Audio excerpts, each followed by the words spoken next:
Le célèbre duo d'humoristes Les Chevaliers du Fiel s'apprête à revenir sur le devant de la scène avec son show Les Chevaliers du Fiel Dynamite 2022, diffusé ce mercredi 21 décembre à 21h20 sur C8. Mais comment les deux hommes se sont rencontrés? Après avoir présenté leur grand meeting pour la présidentielle 2022 en mars dernier, les Chevaliers du Fiel ont dévoilé leur nouvelle pièce délurée, Mamie d'enfer. Un événement pour lequel le duo d'humoristes avait répondu aux questions de Télé Loisirs. Très concernés par l'épidémie de Covid, Éric Carrière et Francis Ginibre n'avaient pas hésité à aborder le sujet lors de leur émission annuelle, Les Chevaliers du Fiel Dynamite 2021. Cette année, ils remettent le couvert avec Les Chevaliers du Fiel Dynamite 2022, diffusé ce mercredi 21 décembre 2022 à 21h20 sur TF1.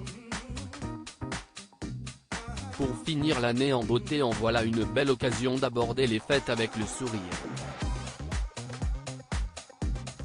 Comme chaque année, les Chevaliers du Fiel dressent leur bilan avec humour.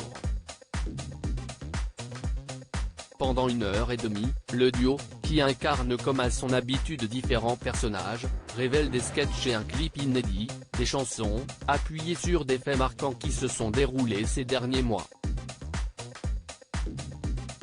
Enregistrée en public, l'émission aux accents délirants incitera les téléspectateurs à se questionner sur l'année écoulée, toujours avec le sourire, évidemment. Une sorte de revue de presse aussi intéressante que décalée. Une rencontre qui va tout changer s'ils nous font rire depuis 30 ans, Éric Carrière et Francis Ginibre n'étaient pas particulièrement destinés à en arriver là. Alors que le premier était docteur en sociologie, le deuxième étudiait au Beaux-Arts.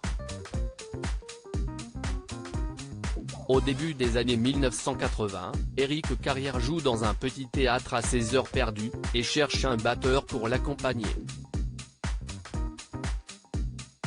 Francis Ginibre, passionné de musique, saisit l'occasion.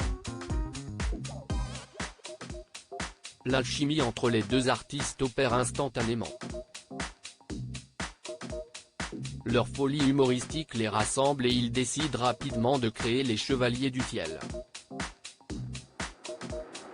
Tous les ingrédients sont réunis pour réussir. Ils commencent à se produire dans une cave spectacle à Toulouse, avant de rejoindre la capitale en 1995.